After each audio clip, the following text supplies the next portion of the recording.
안녕하세요. 저는 제주에 살며 그림을 그리고 글을 쓰는 작가 최예지라고 합니다. 오늘은 우리가 탑 위에서 본 것은 출간기념 북토크를 이 책을 번역하신 최예진 작가님과 함께 선을 넘는 우리들이란 주제로 1시간 동안 진행될 예정입니다. 안녕하세요, 작가님. 네, 안녕하세요. 소개 부탁드립니다. 네, 안녕하세요, 여러분. 저는 한국의 그림책 작가들에게 묻다, 유럽의 그림책 작가들에게 묻다 등의 책을 낸 최혜진 작가라고 합니다. 오늘은 우리가 탑 위에서 본 것은 이라는 훌륭한 책의 번역자로 여러분 앞에 서게 됐어요. 1시간 동안 즐겁게 대화했으면 좋겠습니다. 네. 저 지금 누군가의 북토크 진행은 처음이라서 심장이 배 밖으로 소리가 들리는 것 같아요. 심장이 배 밖으로 나올 것 같은데 네. 그림책이 주는 묘한 힘 있잖아요. 네. 뭔가 섣불리 판단하거나 평가하지 않고 이 서투름과 이 빈틈을 온전히 끌어안는 그 힘, 네. 그걸 한번 믿어보도록 하겠습니다. 네, 그러니까 네, 제가 네. 좀 버벅거리거나 미흡해도 작가님의 아름다운 미소를 자주 보았으면 좋겠습니다. 네, 염려하지 마세요. 그냥 네. 수다 떠는 듯이 재밌게 네. 하면 보시는 분들도 아마 즐거워해 주실 것 같아요. 네. 네. 일단 북토크를 시작하기에 앞서서 오늘 라이브 시청하시는 분들을 위해 다양한 이벤트가 준비되어 있는데요. 첫 번째, 라이브 방송 도중 화면 캡처를 해주세요. 각 방송이 모두 끝나고 캡처 화면을 해시태그 우리가 탑 위에서 본 것은 와 함께 인스타에 그램에 올려주시는 분들 중 10분 중에 추첨을 해서 커피 기프티콘을 보내드릴 예정입니다. 두 번째 이벤트는 실시간 댓글 참여 이벤트입니다. 라이브 시청하시면서 하고 싶은 말이라던가 질문을 댓글로 남겨주시면 남겨주신 분들 중 오늘 방송에 소개된 분들께도 웅진 주니어 세계 그림책 5분을 뽑아가지고 함께 보내드리도록 하겠습니다. 당첨자는 웅진 주니어 인스타그램에서 내일 확인해 보실 수 있습니다. 자, 그럼 본격적으로 우리가 탑 위에서 본 것은 이런 책 이야기를 한번 해보도록 하겠습니다. 그 전에 제가 살짝 줄거리를 좀 보여드리는 게 좋아요. 네. 좋아하실 것 같아가지고 좋을 것 같아서 한번 짧게 이야기를 드리겠습니다. 우리가 탑 위에서 본 것은 주인공은 아빠랑 강아지 단통 그리고 나 이 세 사람이 주인공인데요. 이렇게 이 세 사람이 사는 곳은 아무도 들어가고 싶지 않아 하는 그 숲으로 둘러싸여진 곳에서 살고 있어요. 근데 아빠는 이제 이 숲 너머를 궁금해하면서 갑자기 좋은 아이디어가 떠올랐다고 하며 빵을 굽기 시작하세요. 그래서 이제 빵 냄새가 마을에 이제 퍼지자 사람들이 이제 찾아오는 거죠. 이 가족의 집으로. 그래서 아빠는 되게 재미난 제안을 해요. 빵 하나에 돌 4개를 가져오시면 빵으로 바꿔드리겠다라는 이제 제안을 하면서 사람들이 돌과 빵을 바꾸기 시작하면서 아빠는 그 돌을 가지고 탑을 쌓기 시작하죠. 열심히 빵을 굽고 열심히 탑을 쌓고 주인공도 도우면서 지내고 있는데 이렇게 탑을 열심히 쌓고 있는데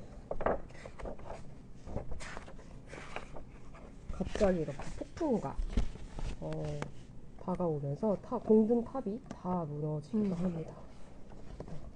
그래서 이제 결국 아빠가 지쳐 쓰러졌는데 이 마을 사람들이 이 가족을 돕기 시작해요.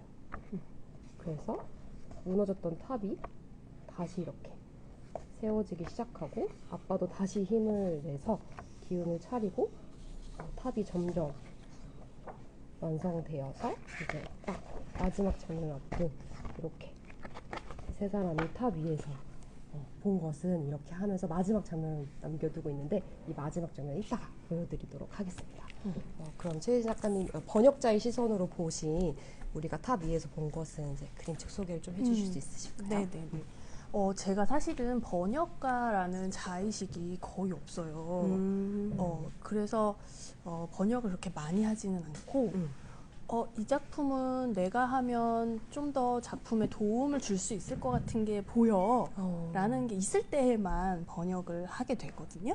근데 이 책을 처음에 검토를 부탁받았을 때 원서도 요 앞에 독자님들도 책을 혹시 옆에 있으시면 봐주시면 좋겠는데 이 속표지 옆에 판권면에 딱 3줄짜리 짤막한 그 발췌가 들어있어요. 그래서 한번 읽어봐 드릴게요.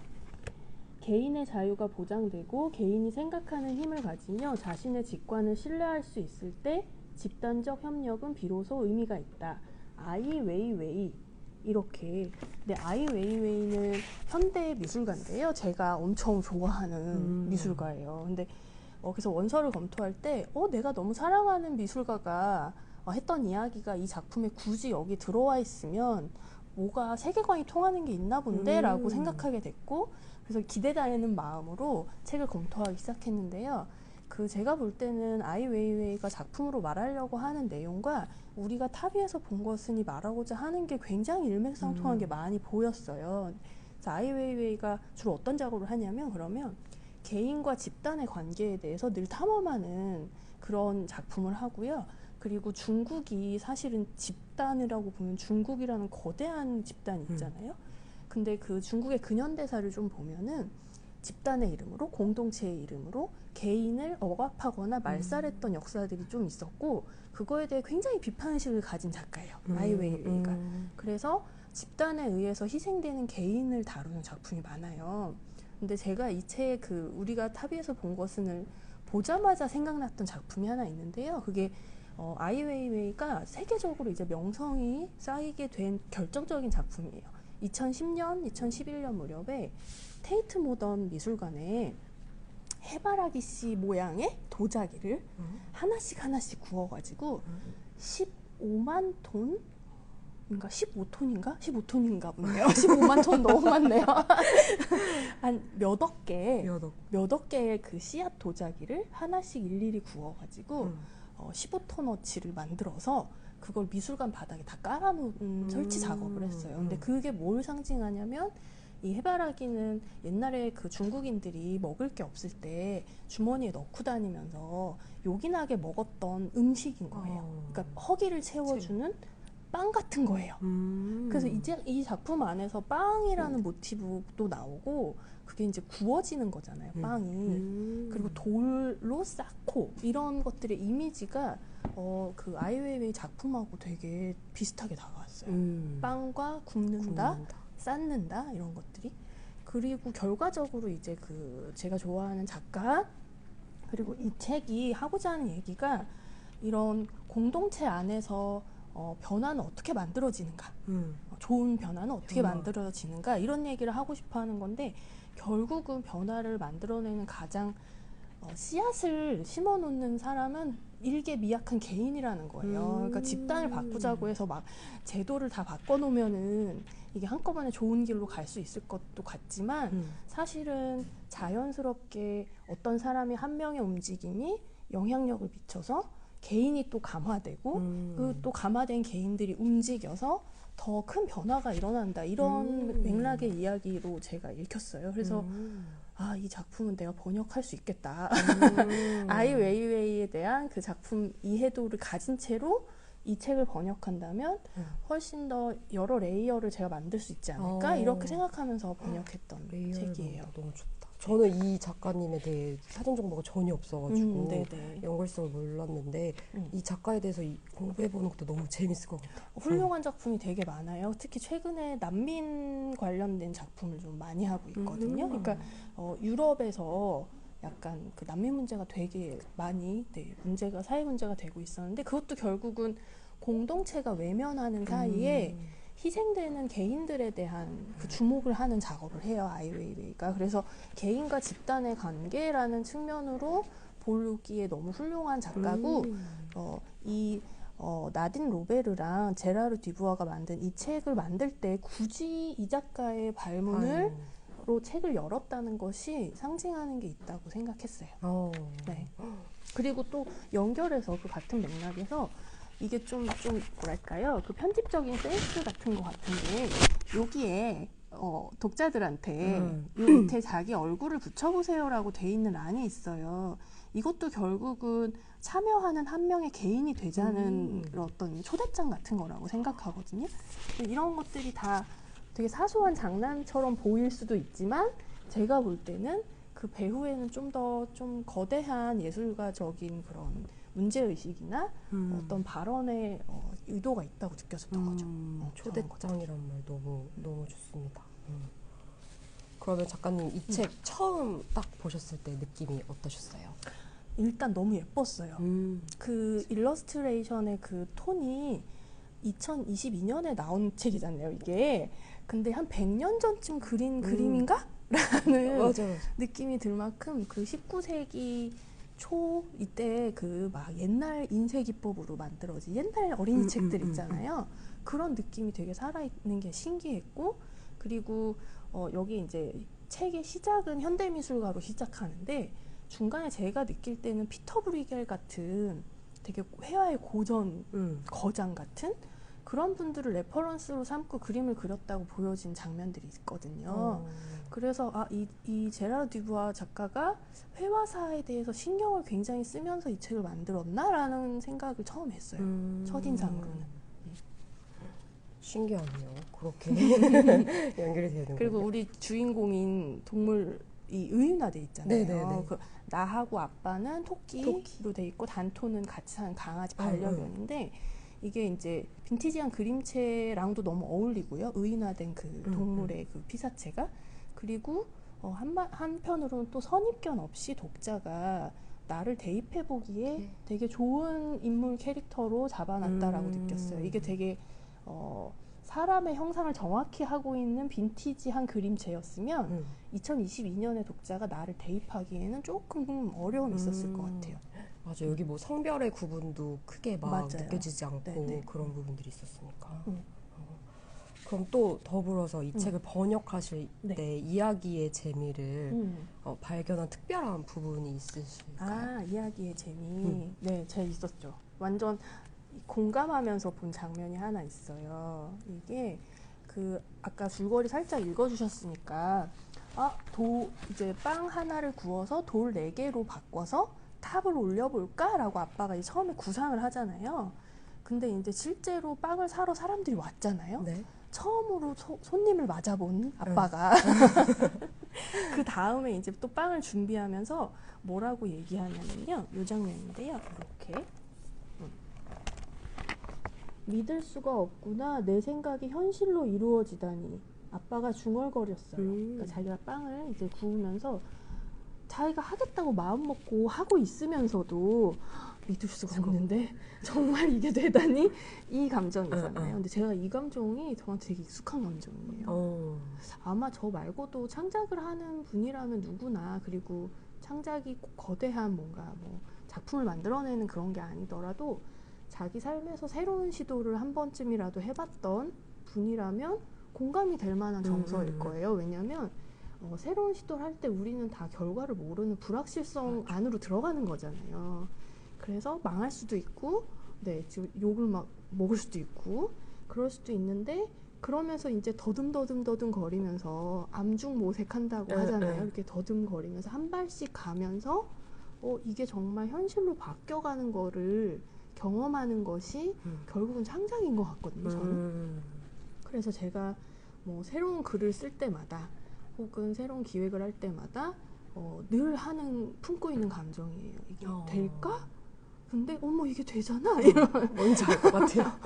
이런 감정이 익숙해서 되게 즐겁게 봤던 장면이고요. 제가 이제 그림책 분야에서 이런저런 활동도 하고 이렇게 좋은 책의 번역자로 참여도 할 수 있고 하게 된 가장 첫 시작이 저한테는 유럽의 그림책 작가들에게 묻다라는 그 인터뷰인데, 그때 저가 딱 이 상황이었던 것 같아요. 왜냐하면 저는 그림책 업계에서 일했던 사람도 아니고 당시에, 그리고 그 유럽의 기라성 같은 작가들이 내가 누군지 알고 나를 만나죠? 이런 꿈은 꿨으나 이게 될까 싶었던 그런 순간을 되게 강력하게 기억하고 있고, 그게 결국 현실이 돼서 제가 그림책에 대해서 이렇게 떠들 수 있는 자리에 앉아 있다는 것도 되게 기적 같은 일이거든요, 저한테는. 맞아요.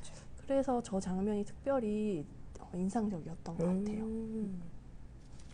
뭔지 알 것 같아요. 왜 이렇게 공감이 많이 되세요? 저도 그림을 그리는 사람이기 때문에 최근에 제가 달력 작업을 했는데 바다에 버려야 되나? 이 생각. 제주 바다에. 네, 제주 바다에. 쓰레기인데 안 되는데 이러면서 어떻게 해야 되나 정말 많은 좌절을 했거든요. 네. 그때 저도 이 아까 폭풍우가 이렇게 무너질 때 다 무너지잖아요. 다시 시작해야 했잖아요. 근데 저도 약간 제가 한 달 동안 그렸던 그림을 다 내비두고 다시 새롭게 시작해야 되는 상황이었거든요. 네네네. 근데 이걸 하면서도 이게 될까? 그냥 올해는 달력을 안 해보는 것도, 포기를 배우는 것도 나의 또 인생에 도움이 되겠다라고 막 스스로 자기 합리할 정도로 이건 진짜 못할 것 같아 라고 계속 좌절했는데 네네. 결국 해냈거든요. 보내드릴게요. 아우, 네. 감사합니다. 결국 해냈는데 이게 진짜 꿈이야 현실이야 약간 이런 느낌이 그렇죠. 들더라고요. 아마 뭔가 그 새로운 망칠 수도 있다는 위험을 감수해보고 나서 그거가 됐다는 짜릿함을 맞아. 느껴본 사람은 사실 그 짜릿함이 딴 걸로는 대체가 잘 안 되는 짜릿함인 것 같아요. 그러니까 뭐 맛있는 음식을 계속 먹는 건 다른 음식을 먹음으로써 뭐 유사한 다른 경험을 함으로써 좀 대체가 되는 것 같은데 이렇게 불확실성을 감수하면서 용기를 내서 실제로 현실로 만들어내는 그 감각은 그것만이 주는 어떤 유일한 짜릿함이라 약간 중독적인 게 있어요. 맞아. 그래서 시도를 해본 사람은 계속 시도하게 되는 게 그래서 그런 것 같아요. 뭔지 알 것 같아요. 이렇게 나무를 심는 듯한 느낌이에요. 그래서 이게 한 그루 한 그루 모이면 이게 내 마음 안에 숲이 될 거야 라는 상상으로 네. 계속 다시 한번 해보게 되는 그런 계기가 되더라고요. 네네네. 그러면 이제 마지막 장면 아까 안 보여드렸는데 네, 마지막 장면 이제 마지막 보여주실 장면, 건가요? 네, 마지막 장면도 굉장히 의미가 있는 장면인 것 같아서 네. 아까 이렇게 결국 이제 무너졌던 탑을 마을 사람들의 힘을 받고 다시 쌓았을 때 이제 세 사람 주인공이 딱 올라가가지고 딱 보여드릴게요. 이렇게 탑 위에 보이실지 모르겠는데 여기 탑 위에 이렇게 세 사람이 빼꼼히 보이거든요. 그렇게 딱 했을 때 숲 너머에 보이는 장면에서 마지막 한 장면이 남아있어요. 너무 감동적인 장면이었는데 이렇게 건너편에 있는 탑 위에 이게 사슴일까요? 뿌리다요? 사슴인 것 같죠? 네. 사슴이 이렇게 안녕하면서 마지막 장면이 끝났거든요. 이 마지막 장면에 대해서 조금 더 이야기 나눠주실 수 있나요? 네네네. 아마 이 책을 보시면 다들 비슷하게 느끼실 텐데요. 고조될 수밖에 없어요, 감정이. 이거 독자도 그러니까 시각적으로도 이게 고조감이 있어요. 여기서 그게 되게 잘 표현된 장면이 저희 펼치면이라고 생각하는데 그 마을 사람들이 도와주어서 원래 바닥부터 다시 시작했어야 되는 탑이 이렇게 올라가는 거. 높이가 올라가는 이것을 그 시간 차이를 두고 4번의 반복된 그림으로 그려서 네, 펼치면을 구성했는데 이게 이제 이렇게 쌓아서 올라가는 시각적인 이미지가 있잖아요. 네. 그러면서 동시에 궁금해지는 것도 계속 쌓이는 맞아. 거예요. 독자의 마음속에. 도대체 그 탑이 다 쌓여서 숲 너머를 보게 될 때 도대체 뭐가 나타날까. 저도 그래서 똑같이 처음에 볼 때 독자 입장에서 궁금했죠. 도대체 뭐가 나올까. 근데 이게 보신 것처럼 저쪽 편에서도 우리랑 똑같은 일을 하고 있는 사람들이 있었어 라는 걸로 끝났잖아요. 맞아요. 그래서 마음이 좀 웅장해진달까요, 마지막에? 제가 그래서 여기 이제 추천사 같이 몇 줄을 쓸 때 그렇게 쓰게 됐던 것 같아요. 이 포기를 모르는 한 사람의 꾸준한 활동이 서서히 흐름을 만들고 파동을 일으키고 대세를 바꾼다. 이것도 이제 조금씩 고조되면서 무언가가 딱 변화하는 그런 감정을 제가 마지막 장면에서 받았고 소수인 줄 알았는데 내가 그리고 비슷한 신념을 가진 사람은 어딘가에 이 세상에는 분명히 있다. 그러면 그런 통하는 느낌? 우리가 통하는 느낌과 그게 사실 다른 표현하면 연대의 마음이 되는 거죠. 그것을 등불을 좀 삼아서 희망을 딱 붙을 수 있겠다라는 감정을 남긴 마지막 장면이었어요. 제가 막 혼자 넘기기 전에 상상도 좀 했거든요. 뭐가 나올까? 되게 기상천외한 세계가 그려져 있으려나? 막 갑자기 도시가 나오나? 뭐 아니면 되게 상상치도 못했던 어떤 기이한 생명체를 만나려나? 도대체 뭐가 있을까? 너무 궁금했는데 나하고 똑같은 마음의 사람이 거기 있다라는 그 장면이 되게 울림이 큰 것 같아요. 특히 뭔가 이렇게 그냥 바라보는 게 아니라 손을 흔들면서 안녕 이렇게 인사해주는 게 그쵸, 맞아요. 되게 환대받는 기분이 들고 네네네. 반겨주는 듯한 이 느낌이 너무 따뜻하게 맞아요. 아마도 이 맥락에서 이분이 신사처럼 보이는 사슴이 모자를 흔들면서 안녕 하면서 책이 끝나는데 독자들은 아마도 느낄 수 있을 거예요. 이 사람이 더 오래 기다렸다는 것을 그 이야기의 순서상에서 그쵸? 우리는 이제 탑을 쌓았잖아요. 근데 이 친구는 아마 더 먼저 쌓아서 누군가가 나하고 눈을 맞춰주기를 이 자리에서 오래 기다리고 있었겠구나 이렇게 생각이 들고 그러니까 좀 더 마음이 더 든든하고 왜냐하면 날 이해해줄 사람은 세상에 없다고 생각했는데 눈에만 안 보였을 뿐이지 저쪽 어딘가에서는 나를 기다리고 내가 뭐 이렇게 계속 노력해서 하고자 했던 방향을 이룰 때까지 기다리고 있는 누군가 있다. 눈에는 보이지 않지만 이미 존재하고 있었구나. 그런 메시지도 담겨있는 좋은 장면인 것 같아요. 좋네요. 저 그리고 개인적으로 작가님께서 여러 인터뷰에서 네네. 그림책이라는 물성에 대한 모든 요소를 작가가 결정하는 좀 유일무이한 장르이다. 네. 이 문장이 되게 인상 깊더라고요. 네네네. 그래서 뭔가 저도 그림책을 좋아하긴 하는데 이렇게 겉싸개가 있는 그림책을 많이 만나보지 못했었거든요. 네네네네. 그래서 이거에도 좀 의도가 있는 건지 작가의 의도가 담겨 있는 건지 네네. 이 부분이 되게 궁금하더라고요. 이게 아마 원서를 어떤 식으로 작업했는지까지는 저희가 정보가 없어가지고 이 원작자인 제라르 듀부아 작가가 겉싸개까지 관여를 했는지 안 했는지는 저도 정확히 모르겠어요. 근데 제가 그 그림책 정의를 말씀드렸던 건 조금 첨언을 하자면 그림책과 되게 비슷하게 사람들이 생각하는 게 그래픽 노블이나 만화, 책 같은 것도 글과 이미지가 같이 춤추듯이 유기적으로 관계를 맺으면서 이야기를 끌고 간다는 면에서 되게 비슷해 보여요. 근데 그림책이 그런 장르들하고 다른 유일한 점이 뭘까를 제가 고민을 되게 많이 하게 됐거든요. 왜냐하면 저는 그림책의 팬이지 만화책의 팬이 아니기 때문에 물론 만화도 좋아하지만 정말 팬이라고 말할 만한 건 아니어서 그렇게 생각하다 보니 책을 만들 때 필요한 여러 가지 구성 요소들과 판단해야 되는 순간순간이 있잖아요. 뭐 이를테면 판형을 어떻게 할까? 그리고 종이를 뭘 쓸까? 그리고 후가공 뭐 넣을까? 이런 것들이.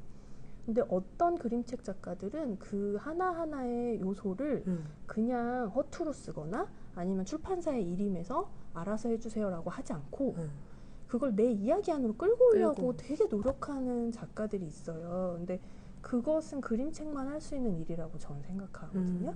그런 면에서 이제 물성을 작가 본인이 작품의 요소로 재료로 쓸 수 있는 유일한 장르다라고 설명을 드렸던 거고요. 그 다음에 이제 이 더스트 재킷이라고 하는 덧싸개 이야기를 하면은 저는 이제 그 말씀 많이 드리죠. 만약에 책에 싸개가 있으면 반드시 벗겨라. 벗겨봐라. 벗겨봐라. 벗겨보지 않는 분들도 계세요. 이렇게 있으면. 그리고 가끔씩 도서관에서는 이걸 비닐로 봉하고 여기 테이프로 붙여가지고 벗겨보지 못할 수 있는데 이 책은 이렇게 겉에서 보시는 겉싸개일 때는 돌탑 위를 막 어렵사리 올라가고 있는 두 마리 토끼가 보이고 이걸 열면 이제 행복하게 잔치를 벌이고 있는 마을 사람들과 같이 있는 모습이 있는데요. 이것을 작가가 혹은 원서를 낸 출판사에서 왜 이런 의도로 만들었는지는 그들의 의도가 있을 거예요. 근데 그거를 정답처럼 맞추는 게 중요한 게 아니에요. 독자인 내가 볼 때 이게 왜 필요했을까를 생각해보는 시간 자체가 필요한 거지. 그게 이제 그림책의 독서법인 거지. 작가의 의도를 맞추기는 사실 별로 어느 예술에서나 작가의 의도 맞추려고 작품 보는 건 아니거든요. 맞아요. 그러니까 저만의 해석을 저는 해보는 거예요. 왜 굳이 덧싸개가 여기 필요했을까? 그리고 이 그림과 이 그림을 한 번 보고 시간차를 둬서 이걸 보는 게 어떤 효과와 감각을 남길까? 이런 거를 저는 생각했을 때 이게 과정과 어떤 해피엔딩 같아 보이잖아요. 여기서 것만 보면. 그러니까 비포 애프터 같은 효과를 느꼈어요. 저는 이 더스트 재킷을 통해서. 근데 요거는 사실 정답이 없고 이 책을 보시면서 각자 한번 생각해 보시면 좋겠어요. 이게 꼭 있었어야 될까? 이 더스트 재킷이? 있어서 만들어내는 효과가 뭘까? 이런 것들에 대해서. 나의 관점으로 다시 이렇게 해석해보는 거 되게 중요한 작업이겠네요. 그림책이 워낙에 함축적이고 은유적인 표현도 많고 그렇다 보니까 이제 독자님들이 뭘 놓칠까 막 걱정을 많이 하시거든요. 맞아요. 작가분들이 열심히 다 만들어서 숨겨놨는데 혹시 내가 못 찾고 놓치면 어떡하지라는 공포가 조금 있다고 제가 느껴져요. 근데 너무 작가의 의도를 신경 쓰지 않으셨으면 좋겠어요. 저는. 너무 근데 중요한. 내가 해석하는 게 뭔지에 대해서 좀 더 자문자답을 하는 시간을 더 많이 가지셨으면 좋겠어요. 너무 좋은 내용입니다. 저는 또 이 책을 처음 읽고 왜 많은 동물들 중에서 토끼를 의인화했을까 막 생각해 보기도 했거든요. 네네네. 근데 맨 앞에 책이 시작하기 전에 이제 그림 작가인 제나르 제나르 디부아가 디부아, 네. 길을 크게 열어두고 두는 모든 용기 있는 사람들에게 라고 적어둔 걸 보고 그래서 기가 큰 토끼가 주인공이 된 걸까? 약간 이런 생각이 들면서 더 공감이 가더라고요. 좋은 해석이에요. 그래서 사실 제나르 디부아 작가님은 한국에 잘 알려지지 않은 작가님인 것 같은데 이 그림 작가님에 대해서 조금 더 이야기를 나눠주실 수 있을까요? 네네. 저는 제나르 디부아 작가님을 구름은 어디에서부터 흘러오나요가 한국에 난 아마 전작이었을 거예요. 그게 두 권만 번역된 걸로 알거든요. 그래서 그 책부터 봤었는데 그 책도 그림체가 100년 전 목판화인가 이런 느낌이에요. 되게 옛날 책 같은. 그리고 저는 이제 그림책 역사 공부하다 보면 유럽에서 영국에서 1800년대 후반, 1900년대 초반에 목판화로 만든 어린이 책들을 좀 그 자료를 통해서 보거나 이럴 때가 있는데요. 그 질감이 사실은 이렇게 기계가 발달하고 지금 기술이 막 메타버스가 나오는 시대인데도 그 당시의 목판화의 질감을 지금 그대로 되살리는 게 사실 어려워요. 그래서 어떻게 무슨 기법을 쓰셔서 이게 나오는 건지 너무 궁금한 그림체를 가지고 계셨어요. 그리고 조금 조사를 좀 해보니까 이 작가님이 이런 빈티지 어린이 책에서 볼 법한 그림체만 갖고 있는 작가는 아니에요. 어떤 작품들은 아크릴 물감이랑 그걸 이제 디지털에서 리터칭을 좀 하셔가지고 어떤 특이한 효과를 내는데 약간 르네 마그리트의 초현실주의 회화 작품 같아 보이는 그림체도 갖고 있고요. 이 제라르 디부아가. 그리고 성인용 단행본에 사파 작업을 할 때 그럴 때 보면 그림체가 완전 막 그 흑백에 목탄 같은 걸로 그린 것 같은 그림도 있거든요. 그런 거 보면은 고야의 검은 그림 연작이라고 되게 회화사에서 유명한 그로테스크하기로 유명한 그런 그림이 있어요. 그런 풍도 있어요. 되게 다양하시네요. 네. 그래서 이분은 능력이 도대체 몇 개인가 이런 생각했고 이제 관심이 혹시 가시는 분이 계시면 인스타그램에 제라르 디부아라고 치면은 계정이 있으세요. 그럼 이제 여러 그림체를 감상하실 수 있는데 아마 제가 하는 말이 금방 이해가 되실 거예요. 그러니까 구사하실 수 있는 카드가 아주 많은 그런 작가인 것 같고 그래서 세계적으로 명성도 있으시고 유수의 언론사들하고 되게 좋은 작업 많이 하시는 사파가이면서 그림책 작가인 그런 분인 것 같아요. 그럼 아까는 이제 글 특별한 부분이 있었다고 여쭤봤지만 지금은 우리가 좀 그림에 초점을 두어가지고 우리가 지나칠 수 있는 그림의 디테일한 면들이 조금 있을지. 네네. 이 그림책을 사랑하면서 이렇게 꾸준히 보시는 분들은 아마 잘 아실 텐데요. 그림책에는 그 이야기가 딱 특정해주는, 그러니까 텍스트가 딱 특정해주는 주인공 말고 생명체가 주변을 맴돌 때가 많아요. 그러니까 글은 언급을 하지 않는데 그림 안에 계속 존재감을 드러내는 작은 주인공들이 있을 때가 많아요. 근데 이게 그림책이 이 책뿐만 아니고 다른 그림책들도 그런 게 많더라고요. 제가 그게 왜 그런 걸까 이거 되게 궁금해서 생각해 본 적도 있었는데 그 얘기는 이제 이거 언급한 다음에 설명을 드리면 이 책도 그 크게 눈에 띄는 주인공은 아빠랑 나랑 단톤이라는 그 반려견인데 이게 겉사계부터 그들이 사는 집에 사실 여기 보면은 생명체가 또 있어요. 또 있네요. 파란색 작은 파란색 2마리. 근데 이거를 모르고 그냥 보실 수도 있는데 작가가 또 나름대로 친절하게 이건 첫 장면인데요. 그림에서 여기 있어가지고 이거 모르고 지나갈 수 있죠. 너무 몰랐어요. 작아서. 네네. 근데 한 펼친면을 이렇게 해놨어요. 이게 사람들이 숲에 대해서 되게 괴기스러운 말을 하는 그런 장면이에요. 숲에는 한번 읽어볼까요? 늑대도 살고 무시무시한 괴물도 살고 엄청 큰 오소리도 산대요. 아무도 숲에 들어가려 하지 않았지요? 라는 텍스트가 쓰여져 있고 그림으로는 이런 어두운 빽빽하게 나무가 있는 어두운 숲에 파란 새 두 마리가 날아가고 있는 것이 그려져 있어서 이걸 보고 나면 이제 파랑새가 눈에 좀 들어와요. 근데 이 파랑새는 이야기가 진행되는 내내 구석구석에서 나타나서 주인공들을 맴돌고 있어요. 여기 이렇게 있고 그리고 사라질 때도 있어요. 모든 장면에 있진 않아요. 근데 이제 이 파란새에 신경을 쓰면서 책을 보게 되면은 그러면 파란새가 상징하는 게 뭘까? 이 생각을 또 해보게 되는 거죠. 이건 또 각자 나름의 해석이 나올 수 있는 질문인 거예요. 뭐 같으세요, 작가님은? 파랑새. 파랑새 하면 우리가 이 문화적으로 예술적으로 갖고 있는 어떤 은유 같은 게 있잖아요. 긴장해서 잘 기억. 어떻게 제가 머리가 백지상태가 즉흥적으로 질문을 네. 했더니 백지상태가 되어 생각할 우리가 수 없어요. 어릴 때 봤던 파랑새 동화 같은 거 생각해 보면은 멀리서 찾을 수 있을 거라고 생각하고 떠났던 무언가가 결국은 내 옆에 있었구나. 있었다. 그게 이제 파랑새 은유잖아요. 저는 그렇게도 봐줬어요. 이 책 안에서. 그러니까 뭐 이 선을 넘는 용기를 상징하는 걸 수도 있고, 용기가 어디서 갑자기 하늘 뚝 떨어진 게 아니고 내가 품고 있었고 내 옆에 늘 있었고 그랬던 거라고도 볼 수 있고 희망으로도 볼 수 있고 여러 가지 해석이 가능한 것 같아요. 근데 저한테는 늘 내 옆에 있었던 작은 용기를 상징하게 느꼈어요. 저는 이 파랑새 두 마리가. 저도 한번 다시 생각해봐야 될 것 같아요. 이 친구들은 파랑새들은 책의 네. 초반부터 숲을 넘나들거든요. 보면, 그러니까 그 단톤이랑 아빠랑 나는 숲을 아직 건너가지 못했을 때 파랑새는 이미 두 번째 그림에서 숲을 넘어서 확 날아가고 있는 장면을 그려놨어요. 그렇게 날 수 있는 존재인 거잖아요. 날 수 있고 그리고 이미 숲 너머를 봤죠. 파랑새들은 이미 너머에 뭐가 있는지 알고 있죠.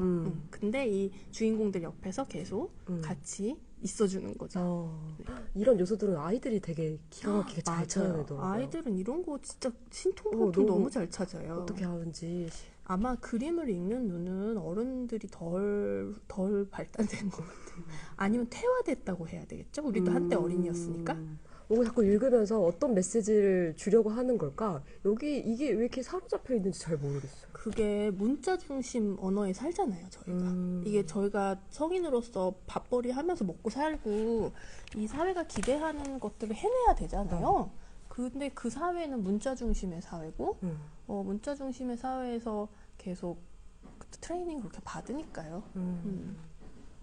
그러니까 어쩔 수 없죠. 그래서 아마도 저희도 한때 어린이였을 땐 그림을 참 잘 읽을 줄 알고 그 문자 언어가 가진 위계로부터 좀 자유롭고 그랬을 텐데 우리도 이제 성인 되면서 그 능력이 좀 퇴화됐는데 그림책을 보면 다시 회복할 수 있게 되는 거죠. 맞아요. 아이들이 한글을 깨우치기 전에 그 상상력이 더 폭발하는 시기라고 하더라고요. 그래서 아까 이야기랑 조금 연결되는 지점이기도 한 것 같은데 이거 최희진 작가님께서 인터뷰에서 하셨던 이야기거든요. 나에게 그림책은 그림 일기장이다. 내밀한 매체의 일기장으로 좀 비유를 해주셨던 이유가 그림책을 볼 때는 나를 반영하게 된다. 나의 내면의 상태가 비춰지는데 어떤 그림책을 좋아하는지, 왜 좋아하는지 그 질문의 끝에 내면의 고백이 있을 수밖에 없다라고 이야기하신 이 내면의 고백이 너무 제 마음을 울리더라고요. 그래요? 그래서 너무 인상 깊었는데 작가님이 이 책에서 가장 좋아하신 장면은 어떤 장면이신지 궁금합니다. 이거는 고민 없이 고를 수 있었어요. 이 장면인데요. 태풍이 몰아쳐서 탑이 무너지고 있는 장면이고 이때 이 드라마틱함을 좀 더 강조하기 위해서 작가가 이 부분 텍스트를 삭제했어요. 그래서 그림으로만 채워진 펼침면이 있는데 저는 이 장면이 제일 좋고요. 그 중에서 특히 뭐가 좋냐면 단톤이 좋아요. 이 단톤이 덜 무너지게 해보려고 안간힘을 쓰고 있어요. 쓰고 있었구나. 근데 엄청 애써 보이는데 이 그 표정이랑 이 동세 있잖아요. 움직임 같은 거. 이걸 보면 얘는 100% 진심이에요, 지금. 굳세어 보여요, 엄청. 그니까 막 안간힘을 정말 쓰면서 하고 있거든요. 이 단톤이 저한테 와닿았는데요. 이게 사실은 내가 막을 수 없는 거대한 변화잖아요. 거대한 어떤 사고잖아요. 뻔히 보이잖아요, 사실.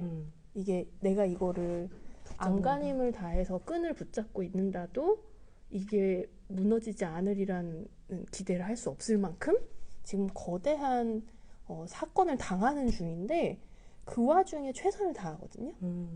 그래서 단톤이 그렇게 최선을 다하고 다음 장이 단톤으로 한번 보세요. 다음 장의 단톤은 너무 상처받았어요. 왜냐면 다 무너졌거든요. 내가 너무 애썼지만 다 무너져서 상처 입고 풀 죽은 모습이 그려져 있어요. 저는 이게 너무 좋아요. 그러니까 진심을 다해서 애쓰잖아요. 그러면 진심으로 상처받아요. 그러니까 근데 적당히 애쓰잖아요. 그럼 나를 좀 보호할 수 있어요. 근데 진심을 다하고 진심으로 상처받는 게 너무 아름답게 느껴졌어요. 왜냐면 제가 많이 잃어가는 모습인 것 같아요. 나이 들면서. 근데 그런 말도 또 많이 듣는 것 같아요. 사회생활 하다 보면 야 너무 애쓰지 마. 그러니까 최선을 다하려고 하는 사람들한테 그러다 너만 다쳐. 맞아. 너가 그런다고 뭐가 변하진 않아. 이런 식으로 자꾸 우리가 최선을 다하는 경험 자체를 못하게 그 결과가 어떻든 상관없이 결과 실패로 오더라도 최선을 다하는 시간과 그 경험이 나한테 남겨놓는 게 분명히 있는데 점점 최선을 너무 다하면 너무 마음을 다하거나 너무 애쓰면 창피한 것처럼 되는 거예요. 왜냐하면 그 약간 손흥민 갑자기 생각나는데 저 손흥민 선수도 매력적인 이유가 엉엉 울잖아요. 끝나고 그게 약간 그 단톤이 이 다 무너진 다음에 정말 풀 죽어 있는 그 모습 같은 것처럼 느껴져요. 최선을 다해본 사람은 저렇게 엉엉 울어요. 부끄러워하지 않고.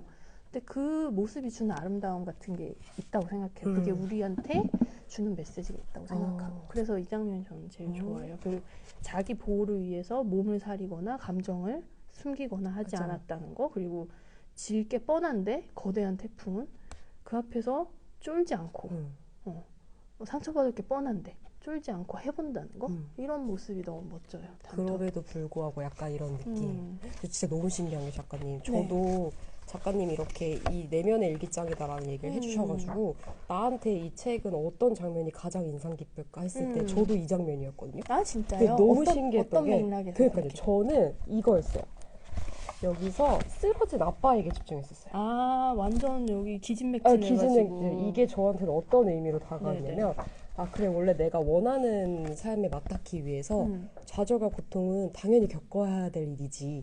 근데 이게 뭔가 세상은 원래 그래 라는 냉소와 체념의 태도라기보다는 그냥 과정 중에 있는 거야. 이 과정 중에 있으면 어떤 일을 맞이할지 모르고 설사 그게 이렇게 폭풍으로 인해 다 무너지더라도 괜찮아라고 얘기해주는 듯한 느낌? 그래서 또 이 아빠가 막 힘내지 않고 이렇게 지쳐 쓰러져 있는 게 나에게 그런 고난이나 역경이 찾아왔을 때 너무 또 잘해보려고 애쓰지 말고 지금은 내가 좀 누워있을 때구나. 지금 그냥 내가 완전히 지쳐서 그 아픔을 부단히 겪어야 될 타이밍이구나. 근데 그 다음 장면 또 여전히 이어지잖아요. 네네네. 여전히 지금 보면 여전히 쓰러져 있거든요. 맞아요. 그리고 아들도 같이 이제 옆에 쓰러 있잖아요. 네. 이게 너무 큰 울림이 다가오더라고요. 그래서 어떤 일이 찾아왔을 때 너무 다시 또 일어나려고 쉽게 애쓰지 말고 아까 그 단톤처럼 내가 느꼈던 그 아픔을 온전히 좀 겪고 지금은 내가 이 감정에 좀 빠져 있어야 될 때다. 그래도 괜찮다. 너무 다시 애쓰지 않아도 힘내려 하지 않아도 된다. 그리고 내가 계획했던 거, 내가 닿고 싶었던 상황들이 이렇게 무너질 수도 있다. 이게 어쩌면 그럴 수밖에 없을 수도 있겠다라고 좀 받아들이는 자세? 네. 그렇게 생각이 들어서 저에게 뭔가 그런 바라는 게 있는데 좌절이 됐을 때 이 장면을 다시 보면 되게 위로받을 것 같다? 라는 생각이 들면서 되게 저에게 특별해지더라고요. 이 책 자체가. 재밌네요. 이렇게 같은 장면에서 그러니까요. 다른 디테일을 보는 게 이게 그림을 보는 재미인 것 같아요. 그러니까요. 그래서 저는 강아지에 초점을 두실 거라고 생각도 못했어요. 아예 들어오지 않았었거든요. 네네. 전 단톤을 너무 사랑하게 됐어요. 그래서 작가님이 주신 그 질문이 너무 좋더라고요. 이게 어떤 장면이 나에게 걸려 넘어지는지 민감하게 반응하는 거. 뭔가 그림책을 하나 읽고 나면 막 잘 모르겠으니까 검색부터 하면서 타인이 내린 해석에 막 검색해보고 막 알려고 작가 하던 의도는 뭔가 막 이런 거. 거에 막 목적을 뒀는데 네, 그게 아니라 그냥 어떤 장면이 나에게 가장 인상 깊고 이렇게 스스로 물어가는 과정이 굉장히 중요한 거구나. 그렇게 그림책을 읽으니까 되게 특별해지는 경험을 했어요. 자기와의 대화가 네, 되는 거죠. 네. 아, 저희 이제 다음 이야기로 좀 넘어갈까요? 저 신나게 얘기하느라 40분이에요. 네. 벌써 40분이에요? 네네네. 아, 그렇군요. 우리 이제 남겨주신 댓글들이 네. 많았어요. 저희가 얘기하는 사이에. 너무 몰입했나 봐요. 네네네. 어머, 여기 단톤 얘기에 중꺾마 해주신 선생님 감사합니다. 중요한 것은 꺾이지 않는 마음. 댓글 달아주셨어요. 네. 그러면 한번 진행을 해볼까요? 선 이야기 하면서. 선 이야기, 네. 선 이야기 잠시. 저 이 부분 읽어드리려고 했는데 안 읽고 그냥 넘어가도 될까요? 아, 네, 그래도 될 것 같아요. 아까 제가 살짝 네. 이 책에서는 경계를 넘는 소수자 그리고 이를 지지하는 공동체 연대에 대해서 이야기를 하고 있잖아요. 아티르와 아빠처럼 우리에게도 넘고 싶은 여러 선들이 있을 텐데 작가님께서 넘고 싶은 선은 무엇일까요? 제가 넘고 싶은 선은 원래 그래. 원래 그래. 원래 그래. 원래 여자는 그래. 원래 학생은 그래. 원래 편집자는 이런 일 하는 사람이야. 원래는 여기까지만 하는 사람이야. 이런 식의 그런 선들이 있을 때마다 제가 되게 울컥 반항하고 싶은 마음이 제 안에 좀 센 것 같아요. 네. 그럼 그 선들은 과연 누가 정하는 걸까요? 아마 그 관례적인 거잖아요. 그게. 근데 그게 실체가 없다는 거예요. 저희가 그래서 이 책이 좋았던 또 하나 이유 살짝 얘기 드리자면 숲이 그렇대 라고 말하는 장면을 저는 되게 잘 선택했다고 생각하거든요. 요 장면인데 아까 살짝 보여드렸던 이 장면에 숲이 이래요 저래요 라고 말하고 있는 그 공동체나 집단의 사람을 그려놓지 않았어요, 이 작가가. 그러니까 그 말이 누가 하는지 지금 실체가 없게 그려져 있어요.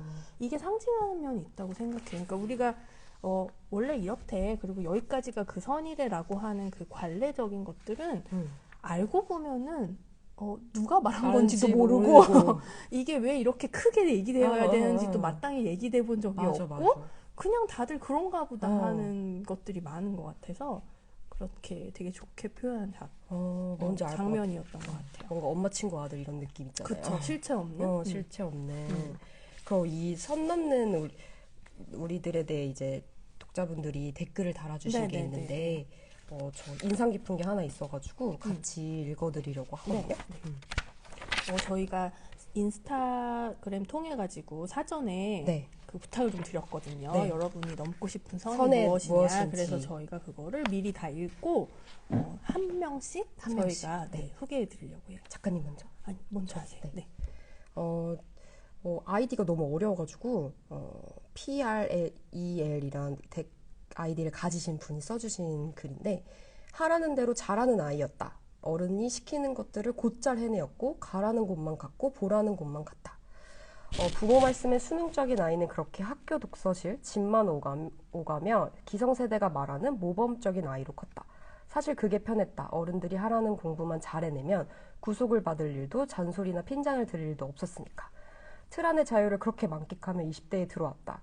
문제는 그때부터였다. 해야 하는 것들을 잘 해내는 능력은 무엇을 해야 하고 하지 말아야 하는지 알려주는 이 없는, 경계가 없는 곳에서는 쓸모를 잃었다. 날 지켜주던 선은 어딜 갔나? 자유는 오히려 불안했다. 그리곤 깨달았다. 아, 함정이다. 그제서야 어른들이 쳐놓은 선이 보였다. 선 너머의 것들에는 일탈이나 사색, 자아에 대한 고민, 실패 따위가 있었겠구나. 그걸 모르고 살아왔으니 선을 넘어보지 않았던 10대는 얼마나 유약했던가. 그래서 이제 새로운 시도들을 하면 나는 선을 넘어버리어 말겠다고 두꺼비같이 볼에 도끼를 잔뜩 머금고 돌탑을 쌓았다. 휴학이 웬 말이냐 스펙은 얼쩍거려하는 선에는 과감히 눈을 감았다. 알바로 채워진 통장만큼이나 돌탑의 충수는 더해갔고 돌탑의 마지막 돌을 얹으며 나는 시드니 비행기에 몸을 실었다. 내가 구린 도전. 그것이 나의 첫 선 넘기였다. 주어진 삶을 제멋대로 살아보기, 어른들이 그은 선을 넘어 내 수저로 내 인생 마음껏 퍼먹어보기. 내 수저로 내 인생 마음껏 퍼먹기 퍼먹어볼. 너무 와닿는 표현이네요. 이거 처음 읽는데 이 네. 안에 한이 느껴져가지고 막 이게 끌어오르면서 눈물이 막 고이더라고요. 진짜요? 너무 네. 대견하다 약간 이런 느낌? 너무 솔직하게 댓글 달아주셔서 감사합니다. 제가 고른 댓글 한번 읽어볼게요. MJ_디자이너님이 남겨주신 건데요. 마음에 들지 않는 나와 마음에 드는 나를 구분하는 선, 그 선을 넘고 싶어요.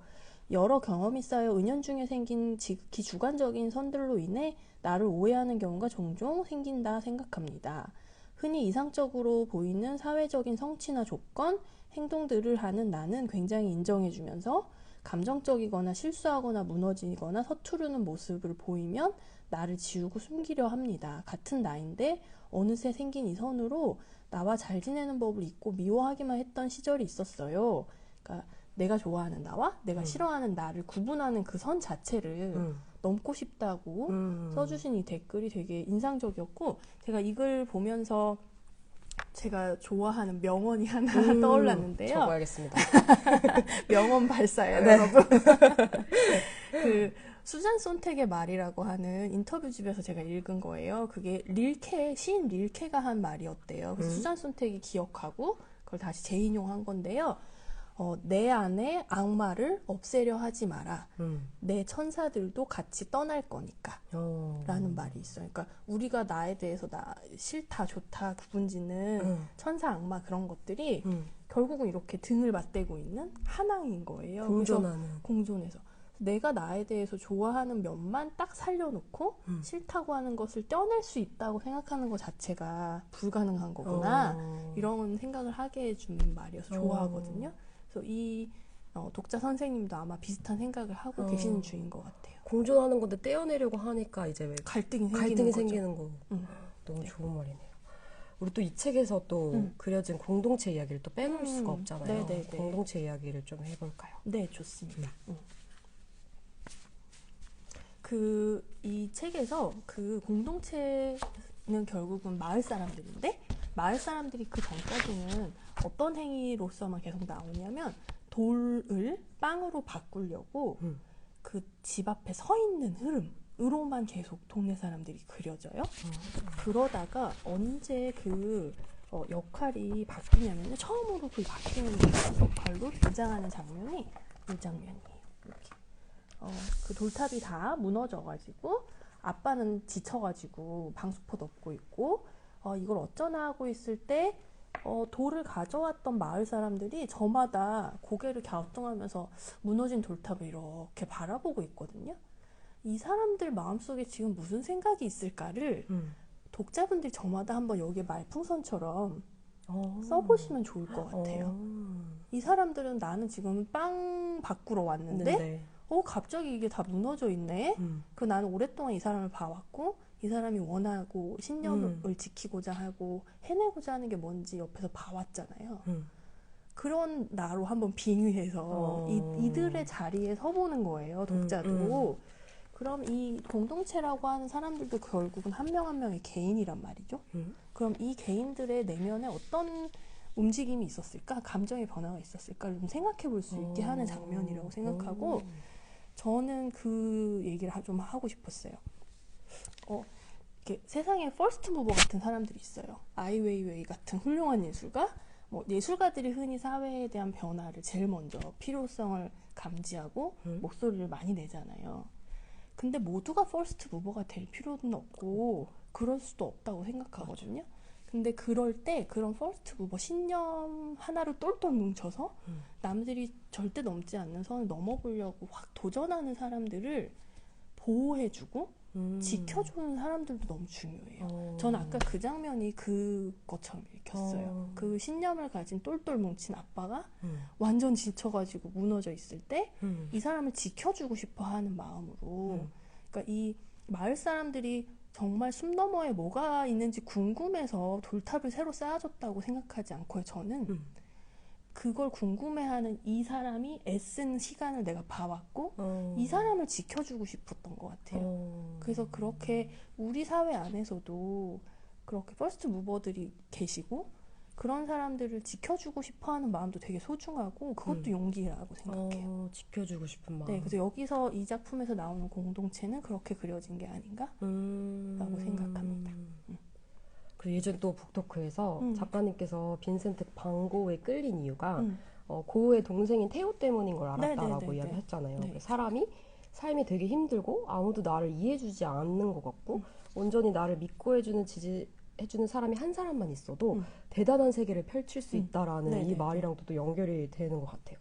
그래서 뭔가 우리가 어떤 선을 넘으려고 할 때 한 사람의 지지와 응원이 있다면 정말 그것만으로 충분할 수 있겠구나 라는 생각이 들어요. 맞아요. 그 한 사람이 되어주시면 참 좋겠고 그리고 또 이 방송을 보시는 독자님들한테 남기고 싶은 이야기가 저 사람 참 멋있다. 자기 신념을 지키고 사는 사람 너무 멋있다라고 생각하면서 그거를 화살을 반대로 해서 자기를 쏘지 마세요.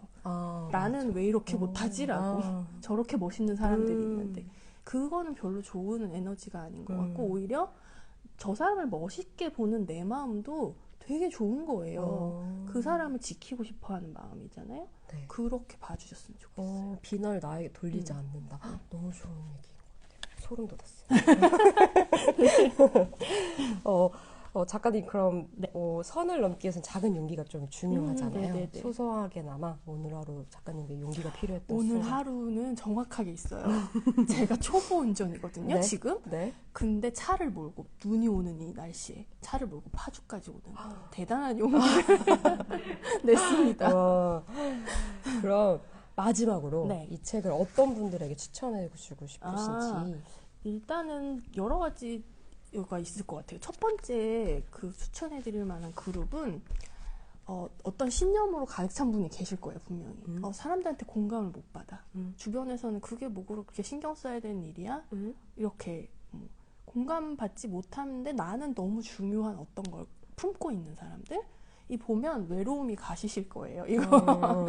왜냐면 그런 사람이 혼자가 아니라고 말하는 책이기도 하니까 그런 독자들한테도 좋을 것 같고 그리고 이거 해서 뭐해 이런 마음이 자꾸 드는 사람들도 많잖아요. 그 약간 목적의식이 되게 정확한 일을 해야 되고 결과가 예상돼서 나한테 이득이 될 것 같은 일만 많이 해봤던 사람들은 약속받지 않은 일을 하기 어려워해요. 결과가 약속되지 않은 일을 하는 게 좀 어렵거든요. 근데 그렇다면 삶이 무료해질 수밖에 없긴 해요. 새로운 시도를 못한다는 뜻이어서. 그렇게 내가 좀 무료하고 자꾸 이렇게 실리적인 생각밖에 자꾸 안 들고 그렇다라고 하면은 보시면서 좀 자극을 받지 않으실까라고 생각이 듭니다. 뭔가 하려고 했을 때 너 얼마나 가나 보자 이렇게 얘기하면 사실 작심삼일이어도 3일 했다는 게 되게 중요한 그리고 건데 그 3일 밤에 다시 작심삼일 하면 되죠. 근데 꼭 그렇게 해야 될 것 같은 이게 참 넘기 어려운 거. 그러니까 무언가를 실체가 없었던 그러니까 탑이라는 것이 없었다가 지금 생기는 거잖아요. 그러니까 실체가 없었던 무언가를 만들어내는 과정은 언제나 불확실하고 그리고 그거를 과정 중에서는 오만 가지들이 겪기 마련인 거죠. 그 책에 나오는 것처럼.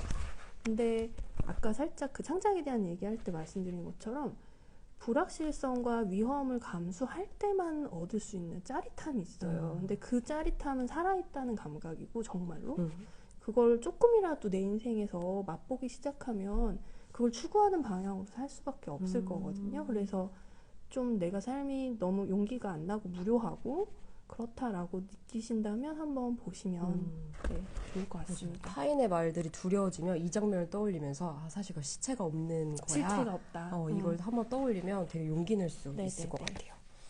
그래도 댓글 한번 봐야 되는데 그러니까요. 시간이 없었어가지고 그래도 작가님 하나 댓글 너무 많이 남겨주셔가지고 너무 감사합니다.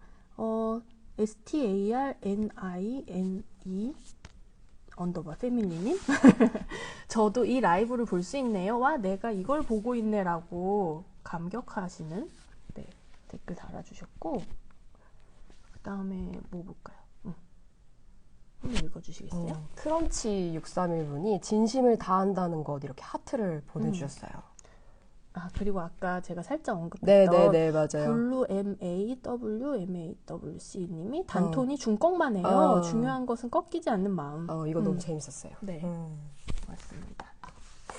그리고 다 읽었나요, 저희? 여기 있다. 하나 더. 하나 더 읽을까요? 저 요거 우두님께서 누군가도 나와 같은 시도를 하고 있었군요 라고 하는 이것도 되게 아까 그 사슴 신사님 네, 모자보는 네, 네, 네. 그 장면 설명드릴 때 아마 댓글 남겨주신 것 같고 마지막으로 언더바 은j.i님이 북토크는 처음인데 유익한 북토크를 들을 수 있어 너무 좋네요. 감사합니다. 다행입니다. 네, 다행이에요. 걱정이 작가님 이제 좀 풀리셨죠? 긴장된 거. 심장이 배 밖으로 나와 있었는데 다시 들어갔어요. 네. 벌써 이제 끝맺음을 할 시간이어가지고 작가님 오늘 북토크 어떠셨나요? 재밌었어요. 저 좋은 질문 먼저 준비해 주시고 그리고 제가 했던 발언들이랑 네. 막 열심히 자료 찾아서 보신 다음에 질문지 꾸려주셔가지고 되게 특별히 감사했어요. 네, 진짜 여담이지만 제가 작가님 북토크 준비하면서 작가님이 나오신 유튜브를 다 찾아봤거든요. 근데 너무 좋은 문장들이 많더라고요. 감사합니다. 그림책을 내가 어떻게 대해야 하는지, 네. 어떻게 읽는지에 대한 이야기들이 너무 좋아서 꼭 유튜브에 최희진 작가님 검색해 보셔가지고 영상을 보셨으면 좋겠습니다. 네. 그러면 우리 마지막으로 오늘 함께 해주신 많은 독자분들께 인사 한번 부탁드릴까요? 네. 1시간 동안 재밌게 들으셨는지 모르겠어요. 저는 하고 싶었던 얘기 실컷 한 것 같은데 여러분께도 유익한 시간이었기를 바라면서 오늘 따뜻한 밤 보내시길 바라겠습니다. 감사합니다. 네. 우리가 타비에서 본 것은 그림책 많이 사랑해 주시고요. 웅진주니에서 나오는 새 소식들도 잘 받아보셨으면 좋겠습니다. 그러면 우리가 탑 위에서 본 것은 출간 기념 라이브를 이제 함께 마치도록 하겠습니다. 네, 수고 많으셨어요, 작가님. 영광이었습니다. 오늘 시청해주신 여러분들도 너무 감사드립니다. 좋은 밤 되세요. 좋은 밤 되세요.